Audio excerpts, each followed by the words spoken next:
Hello, how are you guys doing today? We are back with another episode of the Daily Deuce. As usual, it's Dante Webster, and I'm joined by John Webster. And glad to have you here today, Dante. Look forward to another great show. Always. First, let's give a shout out to our Washington Caps, NHL Stanley Cup champs. Stanley Cup champs. Isn't it beautiful? Yes, actually it is. It's nice. They finally have a DC team that won something, so yes, it is very Another DC team that has won. What's the other one? What's the first? DC United have won. The Washington Redskins have won. DC United was the most The recent one. Washington Bullets have That won. was 40 years. That was literally 40 plus years But ago. DC's a city of champions. Not in a while, but all right, 40 plus years ago. But all right, sure. Capitals won one, and that's what we're going to start off with. But let's jump right into it. Talking about the Capitals, but we're going to go into this NBA offseason. Yeah. How has everything been looking to you for the NBA offseason? What team do you think has made the biggest splash in the offseason? A couple ways to look at that. Mm-hmm. One, you have a predictable splash. LeBron going to the LA Lakers. I'm not going to say it's completely predictable. Everybody said it was happening, but until I saw him sign, I didn't believe it. Either that or Cleveland, and Cleveland kept getting further and further in the back of the race as the playoffs and the championship went on. Yeah. So that's why I said that was a predictable one, because that's the only place I could see him going if he didn't stay in Cleveland. Mm-hmm. The one that was unpredictable and a splash, DeMarcus Cousins going to the Golden State Warriors for the minimum. That was unpredictable. I think if he heals properly from his Achilles tear, he's going to be a definite plus to the team. But you still have to go out on the court and win the championship. This is just on paper, but on paper, Dante, Golden State looks very tough. They look tough. I definitely agree with that. But there's two things about that. They look tough, and basically they can beat you at any style, but they would have to change their style to play him. He's not getting up and down the court the same way they want it to happen. So I don't know about that. And you do have to look at the chemistry factor. You have a lot of strong personalities in that locker room now, and some guys that are possibly combative. So we'll see what happens. He could literally sabotage them from the inside. I don't know if it'll happen, but the possibility does have to be noted.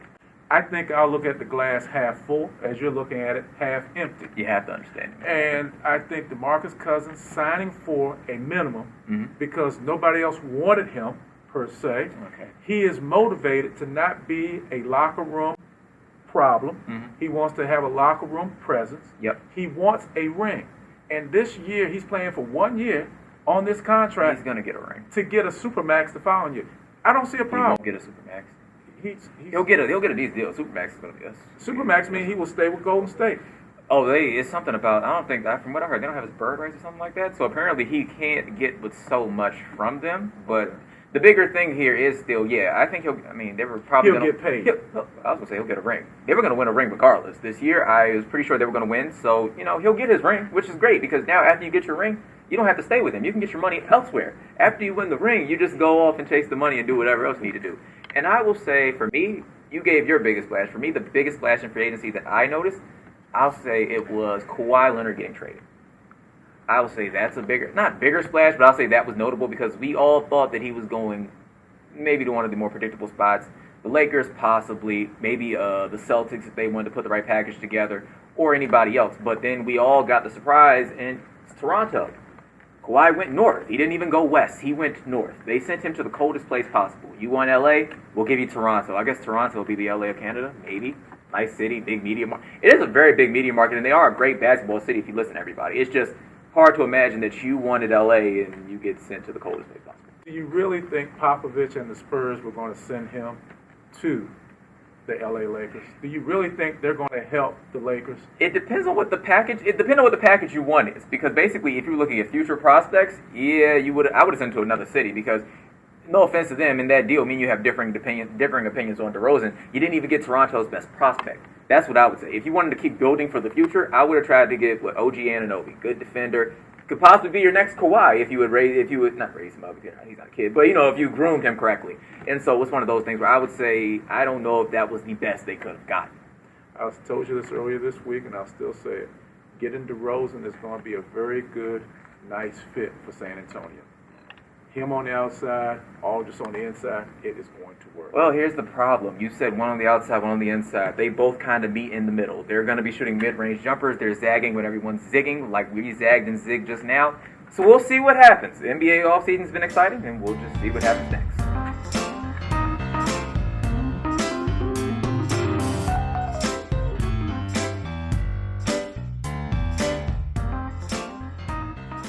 and we're back. And, summertime. Every other sport has slowed down. Well, the NBA finally slowed down. NBA offseason is probably more exciting than anything else. But we're in the summertime now. Baseball season. We just got through with the All-Star weekend. Well, not weekend, All-Star week. So we've already hit the midway point. We're right back on it. What are you seeing right now in the MLB? Well, I have to take my punishment, Your lumps? my lumps, and say I'm still the number one Oriole fan. Yep. We are It's 40. only number one you'll hear with the word Orioles right about now. We are 40 some odd games below 500 and 40 some odd games out of first place. But we made a trade of Machado. We got 5 prospects. They finally used the word rebuild. They finally used the word analytics. They finally used the word international scouting, meaning the Orioles have said all You three. guys are actually going to go to another country to get players now? Oh, Yeah. my gosh. Go figure. How Yeah. many years behind are you? Okay. The point is, Dante, we're trying to do better. We're not talking about the past and what happened. We're talking about what we're going to do to make things better. You guys do know that you basically held up this process for so long that you probably could have beat this if you had just did all the things you were talking about a while ago. Again, we're not going to harp on the past. We're going to harp on what the Orioles are going to do to become another World Series contender, another American League juggernaut. So it's about 5 to 10. How the Nationals doing? Yeah, the Nationals aren't doing too great either. I agree with you. The Nationals did terrible, but the Nationals were basically given the death sentence after Sports Illustrated picked them to win the World Series. We all know that rarely happens. Most of the time, if Sports Illustrated picks you to win, it's not going to happen in baseball. Baseball is such a crapshoot every year, for lack of a better word, that anybody can win. I mean, let's not forget the Royals won a World Series like 3-4 years ago, and they're terrible now. It's just kind of one of those things, and it's And how the it Orioles goes. were also in that American League Championship Series that same Yeah, year. yeah, okay, I did forget about. That's good for you, man. Now we Just let that are look we good are for now you. where we Good are. for you. Yeah, we are now So where we are. what good teams have you seen so far? What are you seeing right now? I like the Dodgers. I like the moves they've made, and The they've Dodgers. had a really good record since we got to early June, I Yeah. think, right? Mhm. In that West, that's open. Yeah. The Dodgers are still tough. Giants are still tough. The Diamondbacks are still Yep. tough. Everybody's tough in there, except really San Diego. But everybody's, they're Everybody's hanging in battling. there. Yeah, they're battling. The American League is crazy because the Yankees and the Red Sox are the best. But right now, the Yankees are a wild card team. So if the season ended today, they would play Seattle. Seattle's also been pretty good And this year. Seattle's playing 600 ball. Seattle's been very good this year. Yeah. The winner of that game, because it's based upon seeding, would play Cleveland.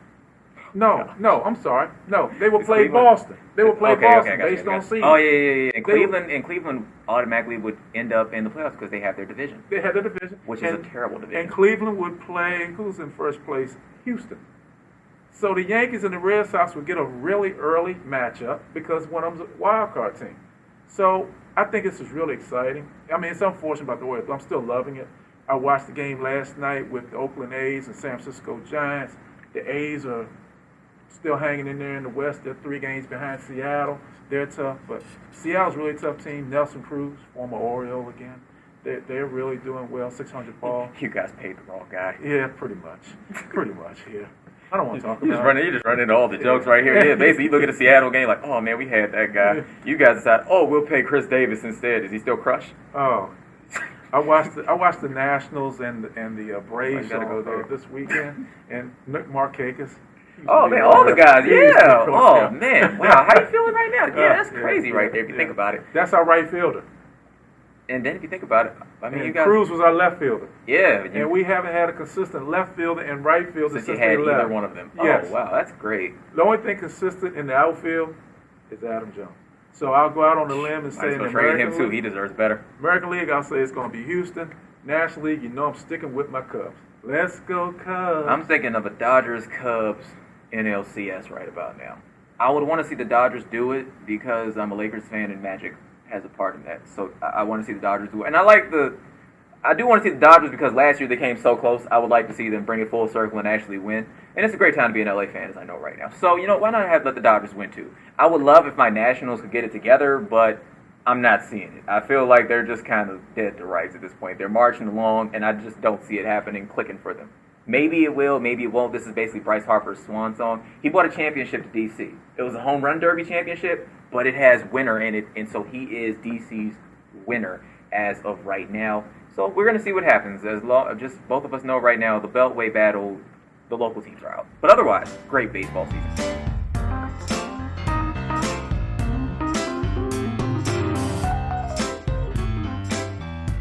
All right, and our last topic of the day will be the Hall of Fame. As we know, this year, one of the strongest Hall of Fame classes that we've probably ever seen. Brian Urlacher, Ray Lewis, Randy Moss, and Terrell Owens.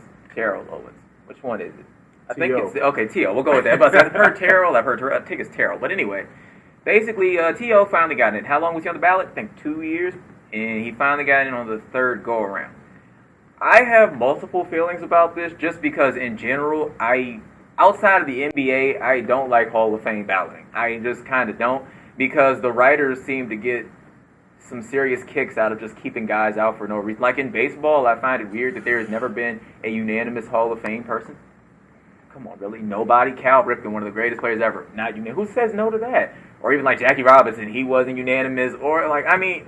There's a whole day named after him, and they all wear the same number, but he wasn't 100% vote to get in the Hall of Fame. Like, that just never makes any sense to me. And with T.O., it makes even less sense to me, because I'm like, yeah, whatever you may want to say about the guy being like a locker room cancer or any of those type of things, the Hall of Fame is about the numbers. And if you look at the numbers, you're not going to find too many wide receivers that have T.O.'s numbers. You're not going to find barely any. I think there's only 2 better, but that's about it.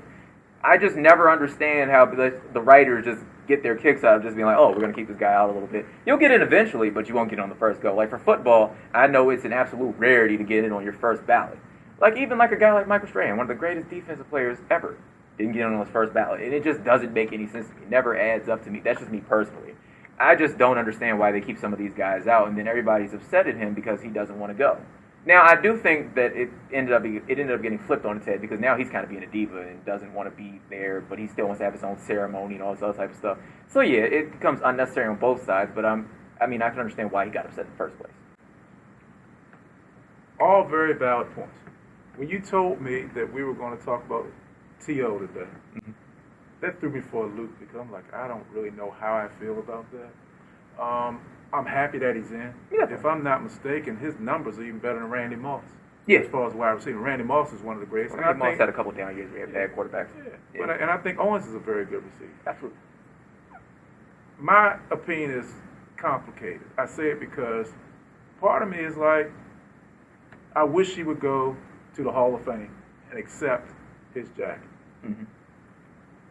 At the same time, I know he really doesn't want to go, and he's not going. Mm-hmm. He's going to have a ceremony the next day. Oh, no, same day, I think.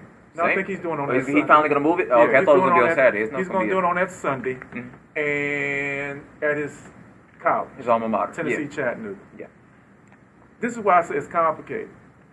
People have their opinions about Owens. Either you like him or you hate him. There's no in between about it. Absolutely, there's no gray area. And I think what he is doing here, it is also going to be one where he's going to be transcendent. Let me tell you what I mean. Who was the first one to take out some pom-poms after they scored a touchdown when they scored? Terrell Owens, probably. Who was the first one to take a magic mark after they scored a touchdown? Probably Terrell Owens. Okay, now look where it's gone to since then. Look where it's gone to. Look at what end zone celebrations are. Who started all that? I mean, he wasn't the first. I can go back to the 70s. Yeah, definitely. There are other people, but he's one of the biggest names to ever do it. I got in modern time. Definitely. Yeah. Him and Ocho Cinco. Go ahead. Okay, so here's where I'm going with it. Do you think now that he's taking this stance on the Hall of Fame, there's not going to be somebody else that's going to decide to do the same thing? But they won't look at it the same way because their name will not be Terrell Owens. Their name will be Joe Blow, Dante Webster, or whoever. Mm-hmm. It'll be, okay, that's nice. So what are you going to do? You're going to coordinate that into your Hall of Fame ceremonies, and you're going to do a simulcast to shoot Joe Blow or Dante Webster at their respective school getting their jacket. And it's going to be looked at, this is nice. But with Owens, because of his nature and how he has done things, definitely. He's always looked at as a lightning rod. I can't sit here and say I think he's right, or I can't sit here and say he's wrong. I will say I wish he would go to the Hall of Fame. I wish he would be there because he really did a lot of great things. But because of how he went about doing things, people have certain feelings about it. Yeah, but I also believe if anybody else does this after him, He's the one that set the mark for people doing this type of thing in the future. And believe me, Dante, somebody else is going to do this after him. And the last question, over under 5 times Ray Lewis says no weapon formed against me shall prosper during his speech. Okay. You'll take the over on that one? I'll take no comment on that. I really don't know. I have nothing but congratulations for Ray Lewis and the wonderful job and the wonderful career he had with the world champion Baltimore Ravens. All right, you're right. Only one organization that I think is better than theirs, and that's the New England Patriots. We're not going to start that one. All right, and that's going to be the end of the Daily Deuce for this week. You know, I'm Dante Webster as usual. And I'm John Webster. Thanks for joining us today, and have a great day and a great rest of the week. We'll see you next time. But, yeah, seriously, no, the Patriots aren't the greatest sports franchise ever. Notre Dame. Okay, great. How's that championship go? The last one you guys were in. Keep it blank. 88. That's the last one. I read No. Oh, well, I guess they took the last one away from you. Apparently, it never happened. Alabama.